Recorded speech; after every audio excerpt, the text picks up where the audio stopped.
Ladies and gentlemen, aspiring sports professionals, welcome to the fourth episode of the 12 Man podcast. In this episode, we are going to re enter the realm of fan engagement with the perspective of somebody who works for the biggest club in Belgium. And that one person is none other than Thomas Rypens, the direct to consumer director of Club Brugge. Thomas, welcome to the podcast. Good morning. Thank you. Glad to be here. Thomas, I'm very happy we managed to meet at this time. I mean, you guys are in the middle of a very busy period with the club semi-final, the cup semi-final that was played this week. Now you guys entering the final two games of the regular season, and of course next week the Conference League knockout stage against Molde. How are you coping at this time? It's busy, just like you would imagine in the football scene, where you go from game to game and from competition to competition. And at the same time, you're trying to do some strategic work towards next season, but also this year still, we have a lot of campaigns coming our way. So it is a bit balancing things out. So, but very busy, like any other day in the scene, I'd say. Just a bit off topic. Do you personally expect you guys to make it through at least in the Conference League to sort of? Well, obviously, yes. I think looking at the competitions we are in, Belgian Cup, the competition, etc. Let's say that it's going to get difficult to win a prize there. Or at least we're going to try, but it's the odds are against us at this point. So looking at the Conference League, which is not the Champions League, to be fair, and the team we're facing, we hope to have more quality. So. Also for our fans, which I'm also responsible for in the end, you hope to at least progress for two more rounds. Yeah. Okay, so I hope you guys will manage. Let's start this with a bit of introduction. At every episode of the Talent Podcast, we ask our guests three introductory questions. Those are the same for every single one, and they will be asked to Thomas as well to help you guys get to know him a bit better. Thomas, my first question for you is: what did you study at school?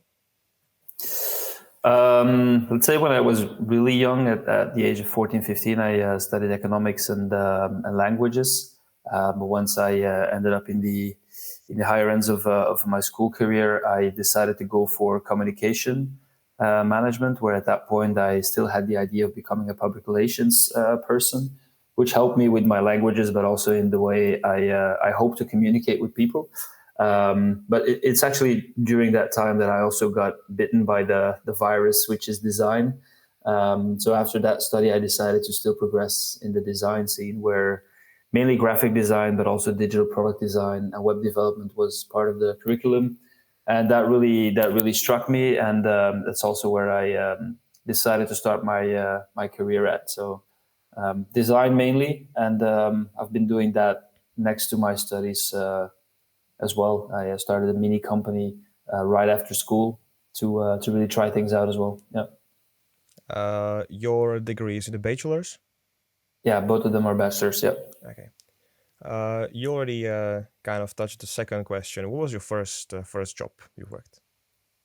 Well, when I graduated as a designer with some Notion, let's say in web development, PHP at that time, and some JavaScript, etc., I actually joined a creative agency as an all-round web developer and designer, which is quite a at that time it's a different scene if you look at the all sorts of technologies that are out there. We were still developing in Internet Explorer 6 and all these and all these things. We're talking 15 years ago.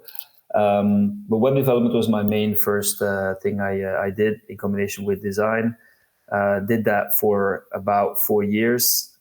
Felt that I wasn't going to become world's best web developer, so in that sense, decided to move on. And I had the opportunity to jump into project management within the same company still.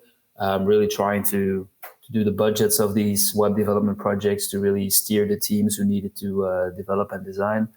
And it's actually also quite funny because in that very period is the moment when I first got to meet Club Brugge as a client, where I worked. I think it's about 8 years ago right now, where I first got to do a project with Brugge already about the fan data that we are known about these days. That was my first job and company where I actually worked. Yeah. Okay. When it comes to your biggest motivations or inspirations or drives that really push you to do what you're doing, is there something or someone you consider as your inspiration? Well, yes, I ran into a few people throughout my career who somehow mentored me, let's say, because I did a few other things in my career, which I'll talk about as well. But all of them have been quite separate domains, which in the end I feel now is my knowledge is quite broad. I'm not an expert in let's say a lot of things, but at the same time, it helps me a lot to talk about a lot of the domains we're working in today. And I think if there's one thing that for me really changed my view on things is when I decided to step away from the web development firm after being the project manager there for a few years. Decided to step into a new kind of domain, which was innovation management, which is an innovation studio I was in Antwerp, where I took up the role of a product owner, digital strategist, but also the team lead of the design team. And in that sense, it actually, for the first time, really taught me methodologies and frameworks on how to solve bigger puzzles and strategies.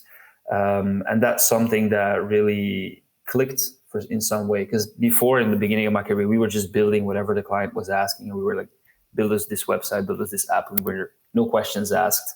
The bill is going to be paid, and then we will be able to do it.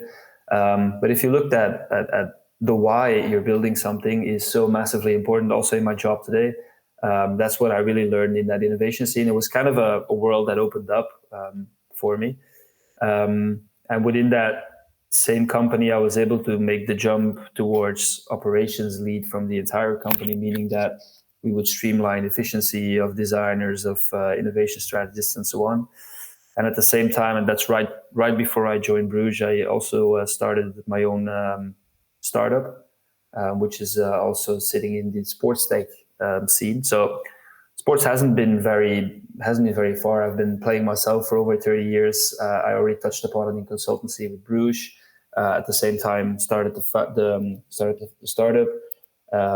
Had a few campaigns that I tried when I was studying that I brought out that went viral. Something about the Belgian Red Devils that I quickly built a website overnight, which was picked up by national media. So let's say the experimenting part is something, together with the innovation management part, is something that really changed my career, at least. Yeah. Yeah, nice one. Well, I hope everyone has been able to build a bit of a profile of Thomas in their heads. Now it's time to talk about your role at Club Brugge. When you say direct to consumer director, I can imagine for some people it might not be that clear what the role actually entails. So would you be able to describe it a bit more? Yeah, sure. I think it's also not that common of a role. If I talk to other clubs in Europe or in Belgium, it's not a role that per se a lot of clubs have. It's something that I've been discussing with Bob Madou, our CEO at Bruges, where the club needed an extra focus on the D2C or B2C environment of the club, where we already had a B2B director being my colleague who was really focused on the sponsorships and the partnerships that we have at the club. We also have a communications director who runs the communication and press. But there was this lack of focus on the B2C side, where there are obviously a lot of departments already. But with me coming in, I think you need to look at the D2C role as the role that tries to bring all of these departments together, not working separately as a unit towards fans and offering them services like tickets or merchandise. We're really thinking of it as a journey where a fan goes through, because he buys a ticket, potentially buys merchandise, potentially experiences a game, but also gets to read our content throughout the week. And bringing that together in let's say one massive customer journey is on the back end side of things really where I'm looking at, while people in the team are very much focused on their expertise, being it ticketing, being merchandise, being digital, being innovation. But all of these things need to be blended and merged together, and that's where my role comes in. Uh, you've already talked about it a bit in your introduction, but this whole role at Club Brugge, you work in this football industry. Was it that somebody reached out to you and said, "Hey, do you want to do this?" Or was it that you just somehow stepped in the club? Well, no, it was Bruges actually asking me. Mainly, I think because of that was also going to be one of my tips, but I can already give it now. Is the fact that if you try some things while you're at it, in the things that you're passionate about, and for me that was football. People see things passing by on any touch point that you like, but if you talk about it and if people pick it up, that's one of the things that happened with me. I guess I had my startup, which was, I said, sports tech, which was indeed something football related, and that also caught the eye of people at Bruges, and in that sense, we got talking quite quickly, and it actually resonated with their ideas. The fact that they wanted to focus more on the B2C thing was something that made these talks go quite fast. When we look at Club Brugge and the things you are doing right now, how do you utilize fan data? Because you already talked about it. This is a very important thing, and maybe also how do fan data contribute to your guys' growth? It's massive for us. I think I have plenty of examples, but I think it all starts with capturing the data, which is something that a lot of clubs are still in the midst of, really trying to set up the tools to capture the right data. Because I'm one of these believers that demographic data for segmentation, yes, very very useful. But then you tend to, if you only look at demographic data like age and sex and all these things, you tend to sit on this big pile of data without really doing something with it except for sending out some email campaigns, etc. What our focus has been over the last years is really focus on what are our fans doing instead of who are they. Well, yes, of course we know who they are, but we're really looking at what they're doing, and how do you know what they're doing? It's by building an ecosystem where fans are followed in what they do, obviously. And how do you do that? That's mainly on our side. In the last year has been on transactional level, and I don't mean per se all money transaction, but also the fact that you scan a ticket to come in is also a sort of transaction where we can really see what gate does person X come through.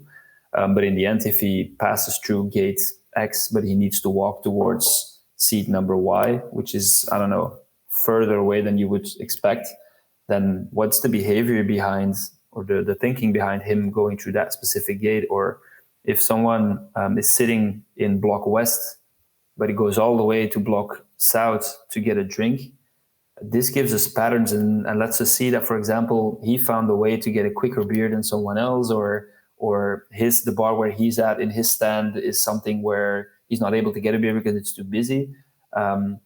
And for us, the behavioral part of the data is something that we're looking at each and every week, and it's been quite a struggle, and I know a lot of clubs are still struggling to get all of that data from both ticketing, merchandising, food and beverage, whatever, to bring it all together, consolidate that, and really pinpoint that to a person, and not only looking at the bigger things. Because it's when you can pinpoint it to a very specific person, you're also able to really look at the wayfinding that people are going through.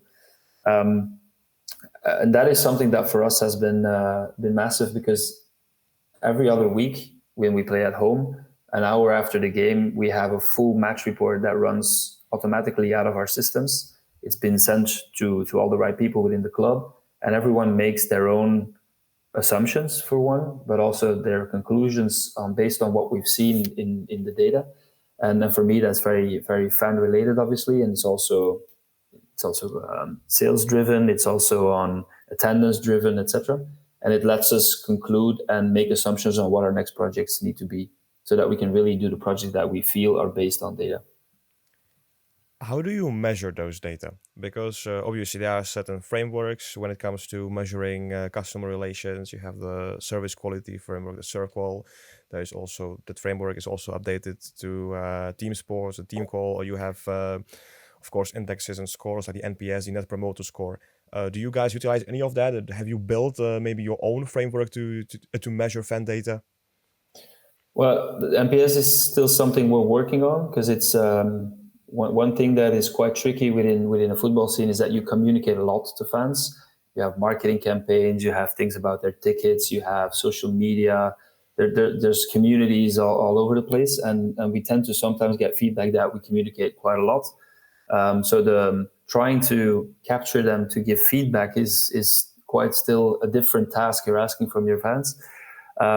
So MPS is something we're working on, trying to blend it in some of the most important steps of the journey.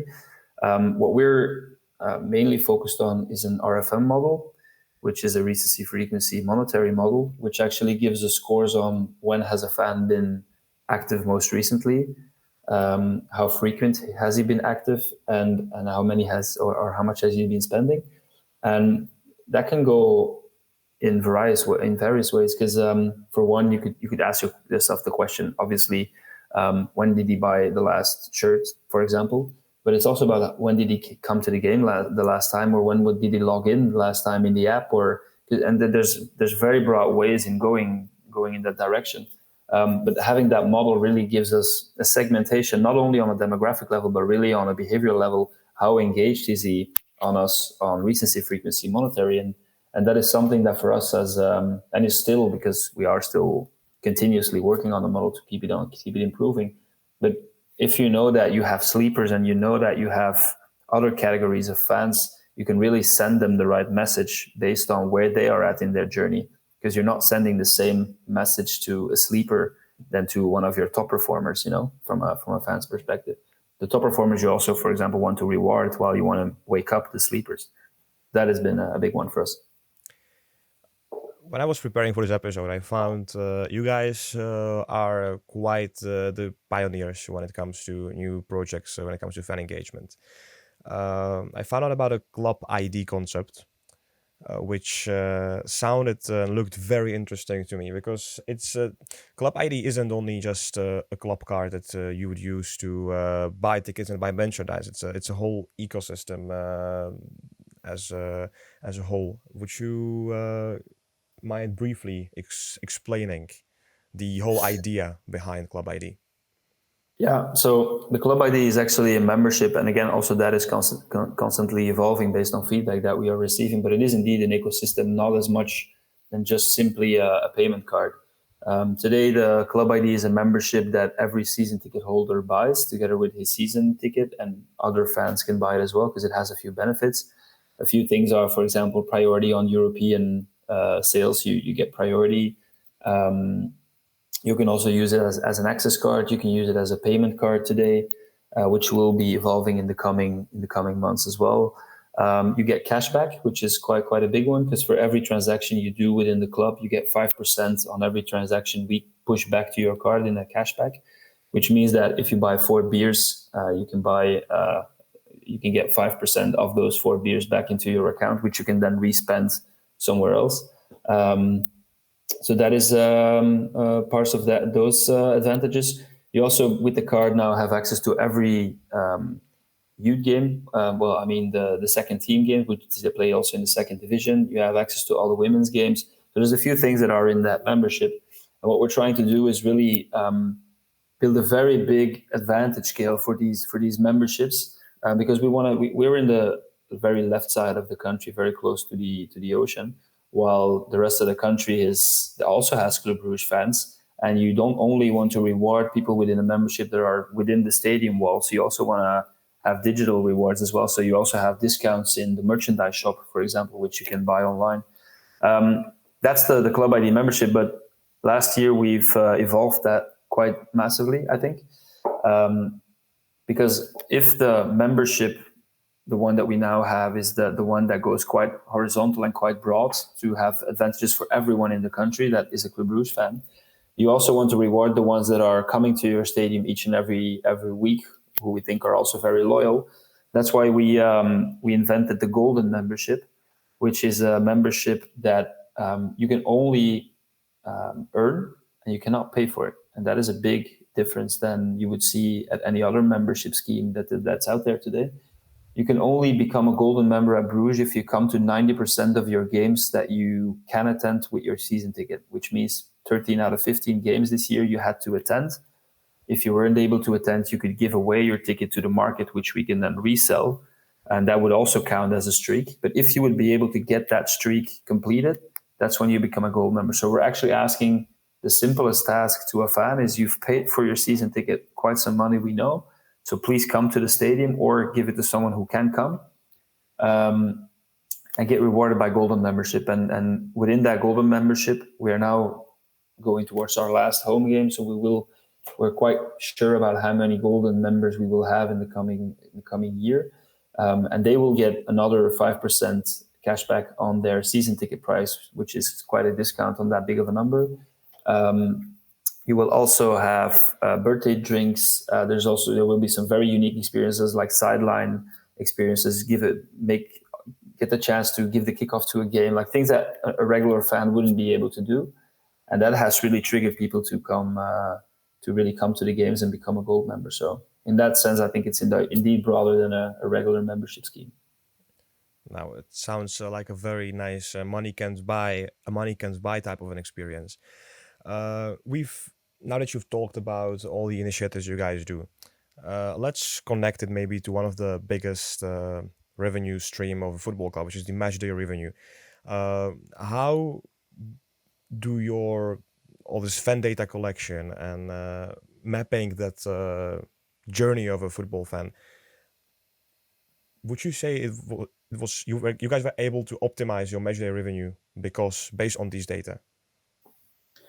Yeah, 100%. I think for us, obviously, the ticket sales is one of the biggest revenue drivers on a match day. That makes sense. We have 22,000 season ticket holders. We can sit down. We have a 28K seater stadium. So in that sense, ticketing is massively important for us.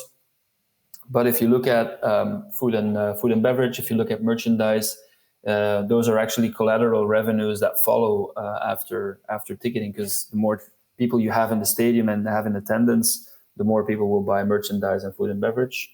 In the last case, food and beverage, not always, because the more people you have in your stadium, the longer your queues become. And we have an old stadium, so the optimization there is almost fully tried out.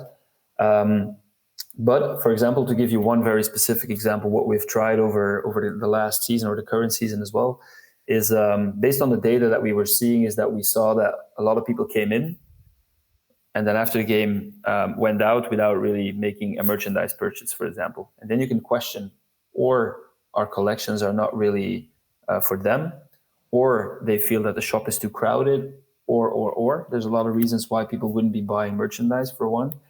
So what we've done is we've sat together with fans, both in qualitative research and in quantitative research. So really had them around the table and asked them what would be the issue there. And one of the things that came out was that fans, when they pass by our flagship store, that it's too crowded on game days, and people already see the line outside. They know that there's a line inside, and they're like, "Yeah, well, we'll do it next time, right?" So that's really missed potential that we had. So what we decided with Gauthier Vervaken, our head of merchandise, is what if we would put down match day units who would only open up on match days, and we would put them around the stadium, very high end containers that would have some of the most impulse buys that you would have. So for one, obviously there's shirts in there for the obvious reasons. But what if it would become colder weather and we would put caps in there, or what if we would put scarves in there? And if the weather would change, that we would also change the offering in these shops.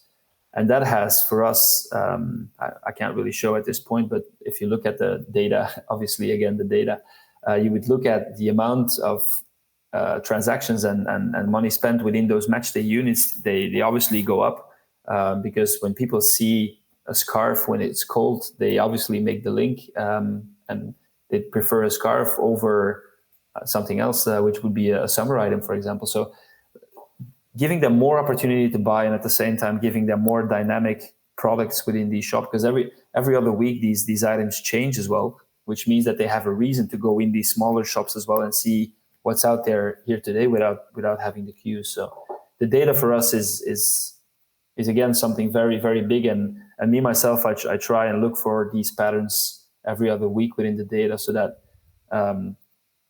to name you one, it's because I'm now again talking about these different departments, but why wouldn't we sell a very specific scarf with the logo of Mulder when we play them, and then have a collaboration between our ticketing team and the merchandising team, which is something we've tried already quite a few times now, and that's something that data can teach us.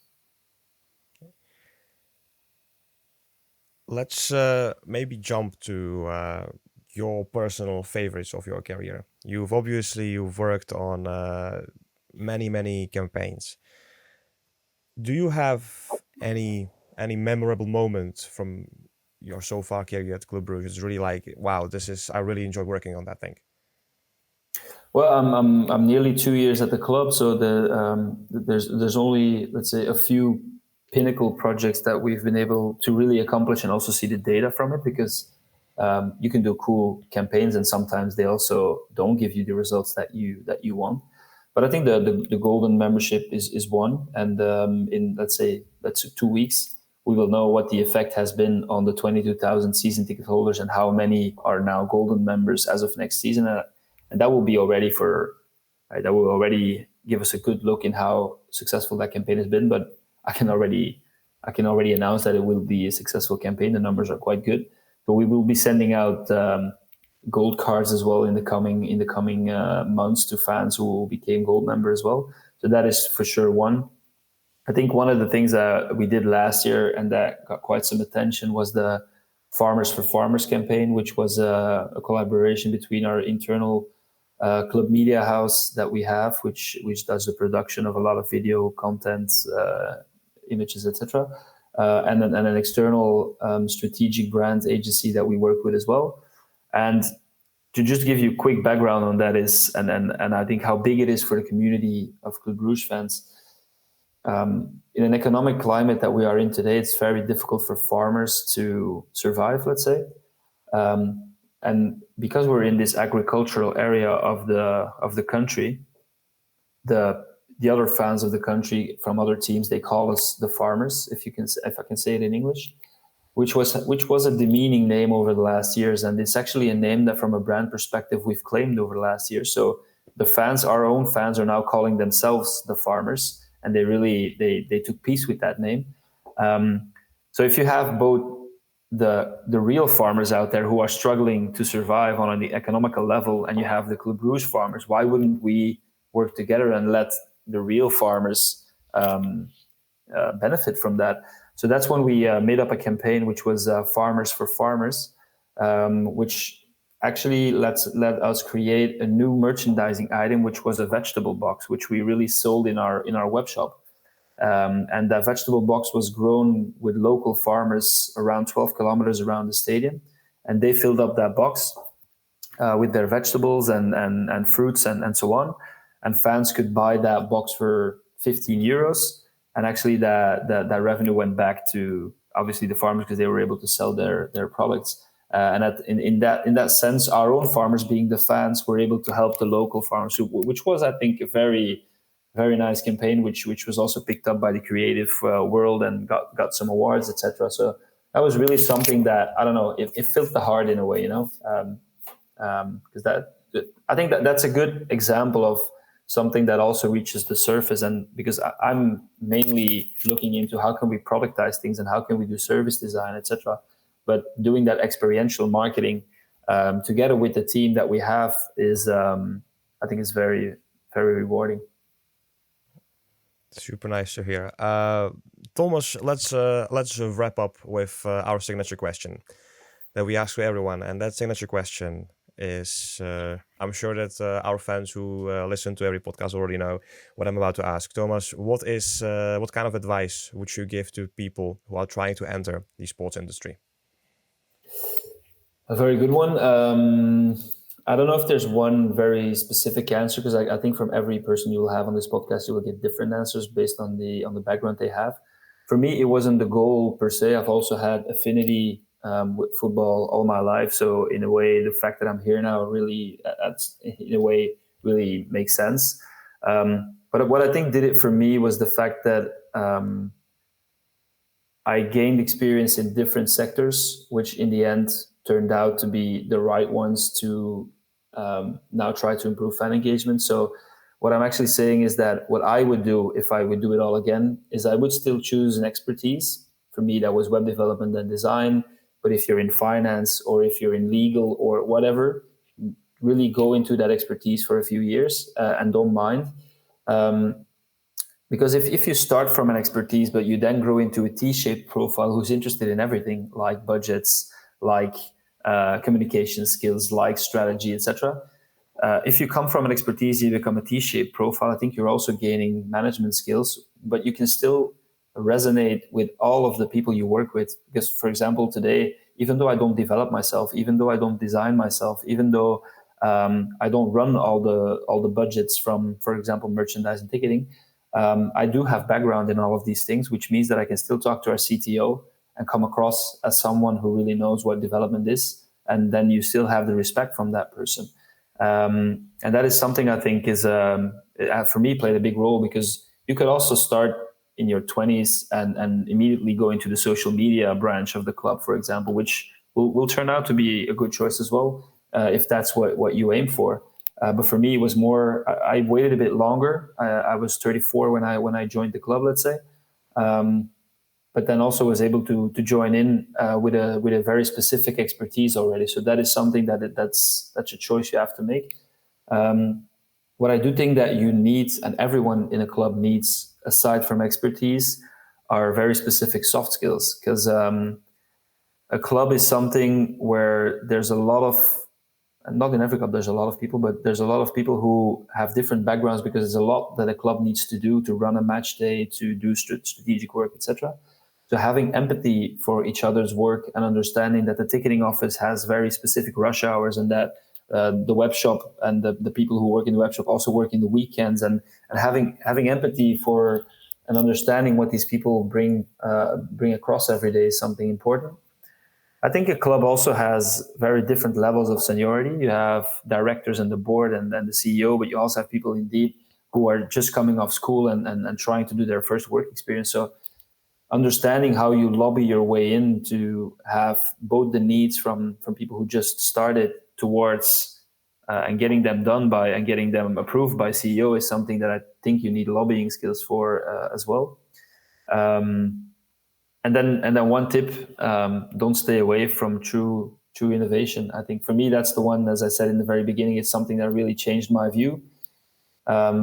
Because it's more than just doing what you're doing. It makes you think about your next horizons and the next steps, and it lets you think a bit more strategic, which is something you need if you don't want to stay in your just out of school role. You need some strategic thinking in life, and you need to question the why you're doing every day, and not only the what and the how you're doing these things. So reading about design thinking methodology, reading about service design. Get yourself a medium.com subscription. It costs you €5 a month, but the amount of articles I've read on there I can't count them anymore, but it gave me a lot of, I don't know, it gave me a lot of angles to look at the scene and the job. Yeah. Perfect. Such a nice piece of final advice. Thomas, thank you very much for coming to the podcast. No worries. It was my pleasure. And thank you so much to all of you for listening. Make sure to follow us on our social media, subscribe, and hit the notification bell on YouTube so you don't never miss another episode. And also make sure to follow us on your preferred podcast platform, whether that is Spotify or Apple Podcasts. Until next time, keep kicking.